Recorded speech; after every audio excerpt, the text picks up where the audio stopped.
जंग के बीच एक और बड़ी खबर आ रही है। ईरान का दावा, कतर का रडार सिस्टम तबाह कर दिया गया है। कतर में लगा अमेरिका का FP-132 रडार सिस्टम तबाह करने का दावा ईरान कर रहा है। यानी जिससे रोका जा सकता है, जिससे इन हमलों से बचा जा सकता है, उसे तबाह करने का दावा ईरान कर रहा है। ताजा अपडेट क्या आ रही है? शैलेन वांगो हमारे सहयोगी नजदीक से नजर बनाए हुए इस पूरी वॉर सिचुएशन पर। शैलेन, ये ईरान का ताजा दावा क्या कुछ कह रहा है?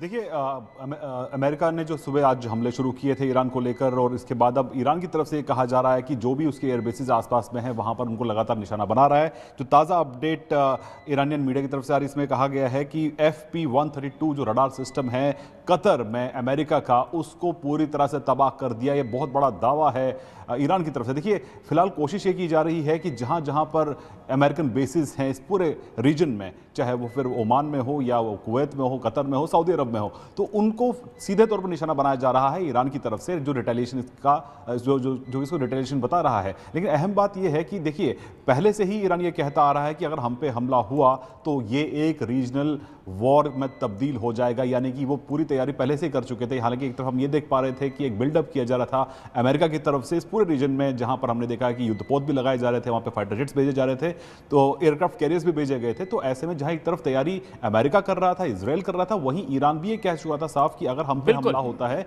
तो इसका इंपैक्ट पूरे रीजन पे आएगा, पूरे क्षेत्र पे आएगा। तो वही हमें देखने को मिल रहा है कि जब आज सुबह अटैक हुआ, हालांकि दिन के टाइम में अटैक हुआ है, उसका जवाब जो है अभी तक लगातार दिया जा रहा है ईरान की तरफ से। बिल्कुल। विनोद दत्ता साहब, ये जो अमेरिका का FP-132 रडार सिस्टम है, इसे तबाह करने का दावा कर रहा है, कितनी बड़ी अचीवमेंट ईरान इसे मान रहा है, और ये मतलब कितनी बड़ी मदद वाली चीज हो सकती है उसे, अगर उसका दावा सही हो? देखिए, फायर कंट्रोल रडार जिसका वो दावा कर रहे हैं जी, ऐसा नहीं है कि सारा जो उनका बेस है वो केवल एक ही रडार पे मतलब बेस्ड है। हाँ, क्योंकि उनके पास जो रिडंडेंसी होती है या जो बाकी और मतलब इंटरकनेक्टिविटी होती है बाकी रडार सिस्टम से, वो उसमें देखी जाएगी। क्योंकि एक अगर यूनिट बर्बाद हो जाती है तो वो जो अपना डाटा है वो दूसरे रडार्स में भी शिफ्ट कर देता है और वो एक्शन में आ जाते हैं। तो यस, ये ईरान के लिए एक अच्छी न्यूज है, लेकिन ये नहीं कहा जा सकता कि साहब पूरा बेस को उसने नेस्तनाबूद कर दिया गया है। क्योंकि हर एक ऑपरेशन में कंटिजेंसी प्लानिंग की जाती है, और ये मतलब वॉर गेम किए जाते हैं कि साहब अगर ये आपकी यूनिट उड़ गई तो इसके एवज में कौन यूनिट काम करेगी और कैसे उसका फायदा उठाया जाएगा।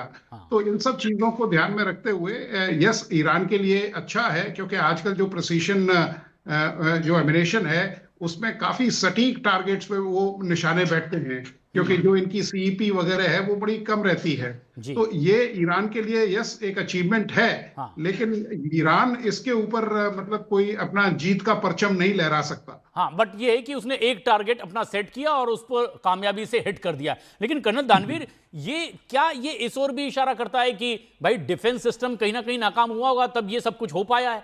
तो ये क्या बहुत बड़ा एक डिफीट के तौर पर इसे ले लिया जाए, या फतेह अपनी ईरान नहीं ले लिया जाए। और जहां तक ईरान की ड्रोन्स और मिसाइल्स की काबिलियत की बात करें, स्पेशली ड्रोन्स की, तो याद रहे कि रूस भी ईरान के ड्रोन्स इस्तेमाल करता है यूक्रेन के खिलाफ, और यूक्रेन का पूरा रक्षा तंत्र जो है, जो सिस्टम है, वो वेस्टर्न है, उसके अंदर यूरोपियन सिस्टम है, अमेरिकन सिस्टम्स हैं, और उनको भेद कर ईरान के जो ड्रोन्स हैं वो यूक्रेन के ऊपर सटीक निशाना बांध लेते हैं। लेकिन अगर तो ये समझिए कि आप ये भी तो FP-132 रडार सिस्टम को नेस्तनाबूद करने की बात करें, लेकिन कर्नल दानवीर, अगर और ज्यादा सेंसिटिव जगह पर इस तरीके से कोई एक अटैक भी कामयाब हो गया, तो क्या ये बहुत बड़ा नुकसान नहीं होगा अगर हमारा डिफेंस इस तरीके से कहीं मिस कर जाए? देखिए, वो तो बिल्कुल करेगा। 100% आप वॉल नहीं बना सकते, दीवार नहीं खड़ी कर सकते, बिल्कुल अटैक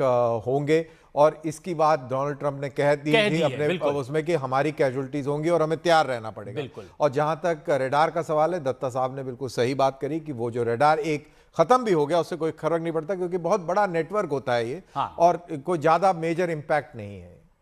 ये क्या एक बड़ी खबर यह भी आ रही है कि जिस तरीके से कई देशों को निशाना बनाया जा रहा है, जहां पर अमेरिका के बेस हैं, वहां एक के बाद एक हमला, और इस